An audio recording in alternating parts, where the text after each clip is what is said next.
NCHSA Denver, round 15, last race of the season. Next to me is Keith Mitchell running an 1190 Adventure KTM, and Ron Awad. That's what I'm talking about. He said he would win 30A, so he was going to do a whole race on a 1190. My only goal in the whole race was to never see Keith for the entire race.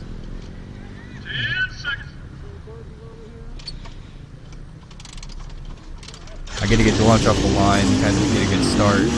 I made good on my promise to myself. I'm staying the hell away from Keith for this whole race.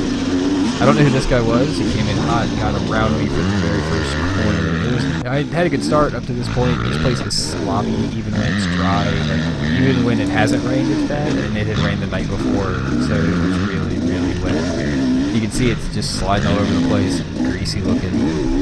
It stays like this the whole race. It dries out eventually, it gets kind of tacky, but like I said, it's just wet the whole time, and even when it's not recently rained, it's still wet. You get a lot of ruts that develop, and it's a faster track. It's a little wider than some of the other NCHSA courses, which makes it a little weird, especially for somebody who's not super comfortable running mud, especially deep, rooty mud, deep, ruddy mud. I ran Sportsman morning. I don't know, it's probably just a C class for Sportsman for the morning race because I don't want to run the afternoon. You see him slipping and sliding all over the place. Yeah, you can see me expressing my displeasure with how slidey it is. All the corners develop a rut. All the hot lines got really beat in. There's sections where it just becomes a single rut for the entire lane, and you can't really do anything but get out of it. Not a mud guy. There's 3 or 4 creek crossings. Denver's kind of famous for one of their creeks. It goes under a bridge. You'll see that here in a minute. This is one of their creeks. Like everything else, it just got beat in. It was 1-2 good lines, and everything else was just slop all around it. And by no means is this impressive. It's just a sportsman race for me in a series that I'm not super fond of. This was showing the lower portion coming up to the bridge. I got behind this guy, and just to show where you come into underneath the bridge. Everybody talks about that rock being super slick, and I've never really had any issue with it, but I guess it is how you come into it. The hardest part under there is the riprap under the bridge. Softball-sized rocks that are kind of pointy, and they just push you all over the place. You see people get stuck there all the time. A little bit of an elevation change. You came up the hill, and it would dry out just a tiny, tiny bit where you get a little bit of traction. Even then, it was still kind of wet. The thing I like about NCHSA versus like the Mid-East race series is that there's no four-wheelers and no side-by-sides, so the racing is a little tighter and preferential, even though I do feel like I'm a lot faster during the NCHSA races. I don't know if that guy let me by if I actually made that pass, but I felt good either way.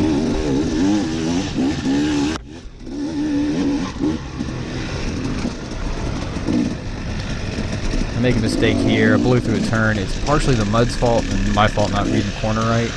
Blew through it, almost hit that tree. And you can see the ruts starting to develop. This is still all first lap. Even right here, just being this bad, you can watch my front end just slide out and about tank it into a tree. A couple times I crashed, because the mud was so slippery. There's nowhere to just put your foot down and you just slide, so there's nowhere really you can hang on. This is fourth lap. In fourth lap, you can see how wet it still is, and then all the ruts that start to develop and the designated lines that you're going to go through. One thing this race did let me realize is that I needed to start paying more attention to standing up, which is something I don't do enough of, and then I need to be able to just be more confident in my line choice. If I'm going into a rut, just commit to the rut and stay in it, and that way I don't make as many mistakes or worry about cross-rutting or pushing myself over when I try to steer out of the rut. Just let the bike do its thing and swing, let it slide underneath you, and then you can just handle it however you need to handle it. I need to entertain the idea. I need to entertain the idea of getting a stabilizer just for the idea for high-speed stuff, and then for, I think, in the mud, it would help with some of the deflection. Even though I've never run one, so I don't really know what I'm missing. I would like to ride a bike with one, so maybe I could experience it and see what it really feels like. This section is showing just how beat in some of the ruts are and some of the roots. This is all third lap. It doesn't look horrible here, and then some of these sections where it looks, you can just tell it starts getting really, really deep. And there's not a lot of places you can go other than the rut. This is a clear-cut section. I don't really like this part. If the whole track has been muddy, this place is a bog. It's just degenerated the whole time you rode. You would fall deeper into ruts, and it's supposed to be higher speed. That's, for somebody who's not confident in mud and ruts, it's hard to commit to going really fast for very long, even though it was fairly open. I think now I might be able to do it a little faster, but like I said, this was a sportsman race before I could really do anything, and I still ended up about 5th in my student sportsman class. How Keith managed to race this whole race on that 1190 and still finish, I think he finished 7th or 8th in our class of 17, which is turning like 18-minute lap times on a full-size 1190 is pretty incredible. Slide across that bridge, I think was just a door. Somebody would put it down over the creek to make sure you didn't go through the creek. This guy comes past me, obviously faster than me. In the morning, the NCHSA runs all of their Pro, AA, and A riders. And that guy's obviously one of them. Way more confident in the mud than I don't know if I'll ever be, but more than I am right now. And trying to follow him, which is not going to end up good. All the spots where you see the ruts, this is 4th lap, so everything's pretty well established, but you can see just how beat up the track starts to get. And how some of the ruts, if you didn't make a good choice, you were just going to get pushed off into the woods or just make a bad choice and crash. More of the same, just deep, soupy mud the whole time.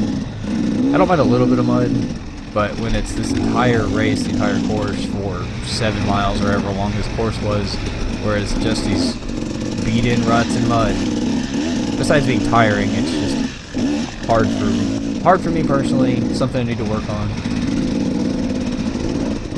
But it comes with time and practice, I guess, because I just don't intentionally go out and ride in just deep, shitty mud.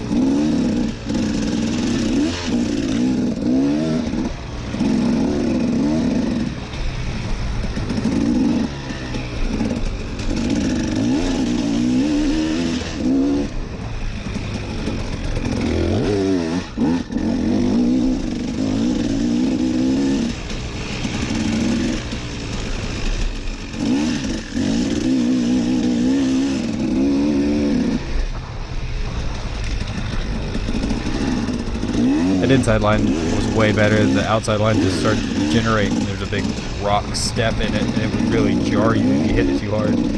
This is the opposite side of the bridge after you've done a full lap. I about hit one of those pylons, which one year actually sent a guy to the hospital, so I'm glad I didn't hit one of those. This is the hill climb back out of the creek section. Not necessarily a hill climb, just the climb out, and then you get into the back faster part going towards scoring. And by faster I mean just faster than being completely soupy mud. It started to get into this loamy black soil and making it so the ruts weren't so intimidating. I picked up a little bit of speed, but like I said, this ride was no means impressive. But I will say that this part of the course was my favorite. It was the fastest and the most well established, and then had the least just thick soupy mud in it.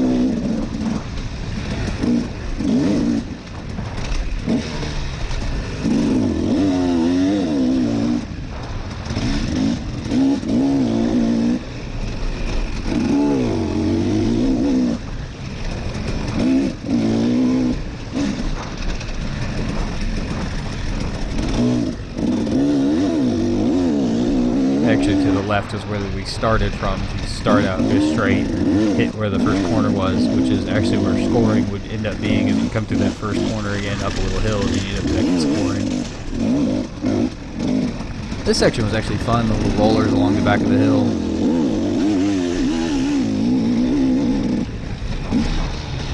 Back to that first corner. Slide up the hill, back into scoring. My preference so far is the Mid-East Hare Scramble series. The NCHSA stuff is great, but something about Mid-East is a little better. I don't skip the